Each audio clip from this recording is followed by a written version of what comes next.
जयचार भुजागी साहब। मेरा नाम कर्नल केसरी, आवाज आ रही होगा पीछे? मेरा नाम कर्नल केसरी सिंह राठौड़ है। मेड़तिया हूं, गांव शिवरासी। 21 साल की नौकरी करने के बाद में अभी सेवानिवृत्त हुआ हूं। देश की सेवा, देश का सिपाही तो मैं था। अब मैंने सोचा है कि अब मैं सिर्फ और सिर्फ, चाहे इस बात को नोट करें, अब मैं सिर्फ और सिर्फ अपने समाज का सिपाही बन के रहूंगा। मैं आज आपसे दो तरह की बात करूंगा। एक बात जो मेरे युवा भाइयों की पीड़ा मैंने देखी है, जो बेबसी देखी है, जो इन्होंने प्रकट की है, और एक बात जो अगले 10 साल में, जिसके बारे में आप नहीं जानते हैं, जो हमें लोकतंत्र पार्ट 2 लाने वाली है, आने वाली है। आप इस बात को ध्यान से सुनना और सोचना कि क्या यह जरूरी नहीं है कि हम एक साथ एक जगह हो जाएं। छोटी सी एक कहानी सुनाऊंगा क्योंकि मुझे समय 5 मिनट का दिया गया है। एक बाड़ा था गांव में। बाड़ा समझते हैं सब?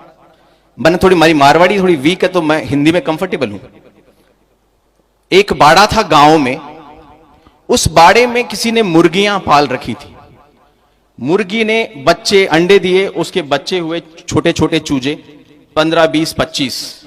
और उसी में एक खेजड़ी पे एक घोंसला था जिसमें से एक चील का बच्चा गिर गया। वो गिरा मुर्गियों के बच्चों के बीच में। मुर्गी का बच्चा अंडे से निकलते ही उछल के खड़ा हो जाता है, सुंदर लगता है और ची ची ची करता हुआ पीछे पीछे भागता है। देखा है सबने? चील के बच्चे को बड़े होने में समय लगता है। चील का बच्चा छोटा होता है तो सुंदर नहीं होता। चील के बच्चे के हाथ पांव में उतनी जान नहीं होती। वो चील का बच्चा अपने आप को उन मुर्गियों के बच्चों के बराबर समझने लग गया, जो आजकल मेरे युवा समझते हैं अपने आप को उन मुर्गियों के बच्चों के बराबर। वो चील का बच्चा ये महसूस करने लग गया कि मैं भी मुर्गी हूं, और गई गुजरी मुर्गी हूं, जो उन मुर्गियों के बच्चों के साथ साथ जो उसकी तौहीन करते थे कि देख, तुझसे तो चला भी नहीं जाता, तेरे तो पंख भी नहीं है, तू तो पीछे पीछे घिसट के आ रहा है। ये दुर्दशा मेरे उन युवाओं की है जो अभी मैं देखता हूं। फिर क्या हुआ?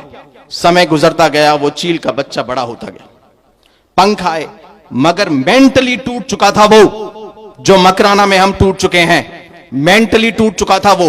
उसको लगता था मैं तो मुर्गी हूं और मैं तो एक अजीब सी मुर्गी हूं। उसे पता नहीं था कि मैं क्या हूं।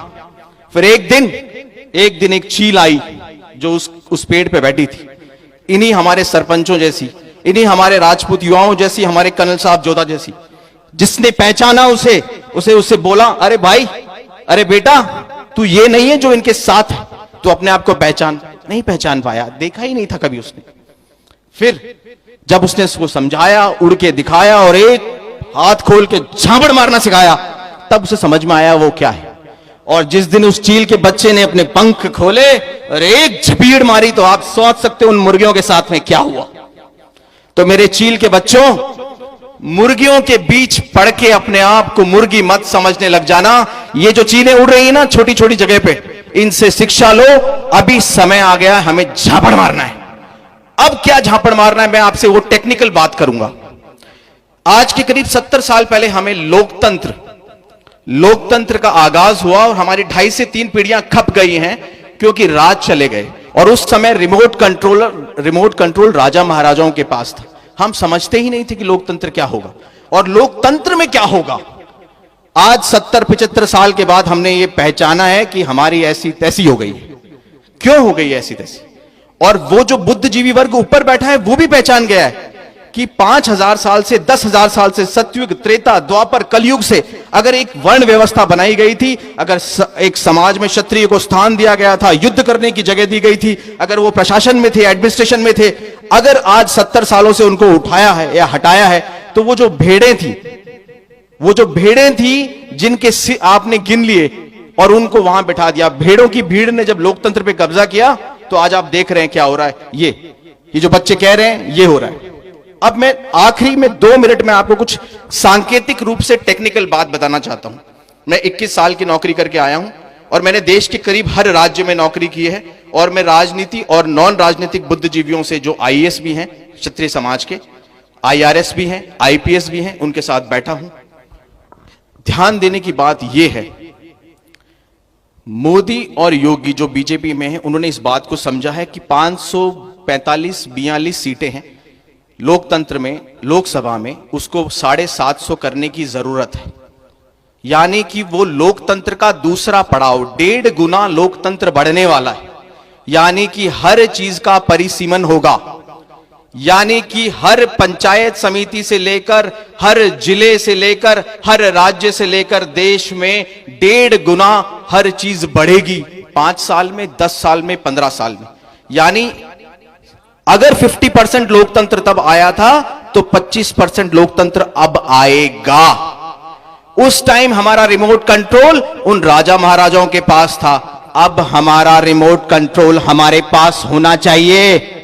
अब आपको यह समझने की जरूरत है, अगले 5 से 7 साल तक अगर साथ नहीं दिखोगे तो फिर बांटे जाओगे, उस तरीके से बांटे जाओगे, लोकतंत्र उस तरीके से परिसीमन करेगा, उठ नहीं पाओगे।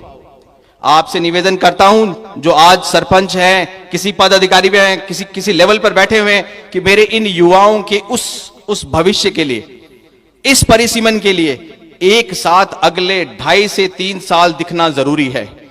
70 साल का 5% 3.5% होता है, 70 साल का 10% 7% होता है। कल मेरी मैं नाम नहीं लूंगा, काफी पॉलिटिकल स्टेट लेवल के हैं, उनसे मेरी बात हुई। उन्होंने कहा, कर्नल साहब विश्वास रखो, अगर साथ भी दिख जाओगे ना राजपूत, क्योंकि राजपूत एक ऐसी शक्ति है जिसको संयोजित करना आसान है, उसका आप नेतृत्व करना बहुत मुश्किल है। उसको अगर आप ये कोशिश करो कि हम इसको डायरेक्शन दे देंगे, गाइडेंस दे देंगे, नहीं लेगा। उन्होंने कहा 3.5 साल से और 7 साल में जिनको आप प्रतिद्वंद्वी कह रहे हैं ना, वो अभी 8 है ना, 8, अगली बार 5 या 4 और उसके बाद सीधे 0, उसके बीच में नहीं रुकना है। इसलिए मैं आपसे निवेदन करूंगा, 1 अंदर देखो, 2 अपने चील के बच्चे जो मुर्गियों के बीच हैं उनको शक्ति दो, जरूरी है, आप लोग दे सकते हैं। 3 अपने बच्चों को बताओ, वो लोकतंत्र आके चला गया, अगले 5 साल में आपको पता भी नहीं लगेगा, कागजों में आएगा, नीतियों में आएगा, और 542 की 750 सीटें हो जाएंगी, 15 जिलों से 30 जिले हो गए। आप सिर्फ ये मीटिंगें करते रह जाएंगे। समझाओ, गांव के बच्चों को समझाओ समीकरण क्या होते हैं, बदलाव आएगा, मुझे तो विश्वास है। इसीलिए मैं अब आज से अगले 5 साल, 10 साल, 15 साल, जब तक मैं जीऊंगा, मैं समाज का सेवक बन के रहूंगा। 4 बुझा